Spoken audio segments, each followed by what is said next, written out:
রাধে রাধে আমার সকল প্রিয় কৃষ্ণ ভক্তবৃন্দ। অন্ধ্রপ্রদেশ থেকে আসা লাড্ডু গোপালজির অঙ্গরাগ আমি করলাম। লাড্ডু গোপালজি অঙ্গরাগের আগের মুহূর্ত এবং লাড্ডু গোপালজি অঙ্গরাগের পরের মুহূর্ত। এবার শুনে নেব আমার করা অঙ্গরাগ বোনের কেমন লেগেছে।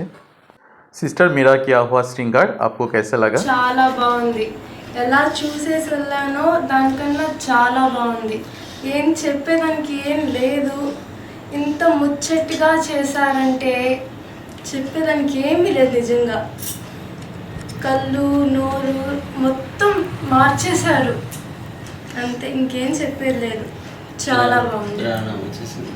చూసేసి కళ్ళల్లో చూసి ప్రాణం వచ్చేసింది.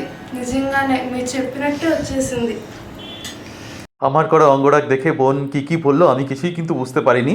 ভক্তরা যদি বুঝতে পারেন যে বোন কী বললো আমাকে, তো কমেন্টে লিখে জানাবেন। এবার ভগবানের যাওয়ার সময় হলো অন্ধ্রপ্রদেশ। ভগবানকে ভোগ দিয়ে আমরা বিদায় জানালাম আমাদের কৃষ্ণকুঞ্জ থেকে। আর মনে মনে শুধু একটা কথাই বললাম যে তুমি বারবার আমার কাছে এভাবেই এসো, যতদিন আমি এই পৃথিবীতে থাকবো তুমি আমার পাশে এভাবেই থেকো। ভগবান ভক্তের মঙ্গল করুক। রাধে রাধে।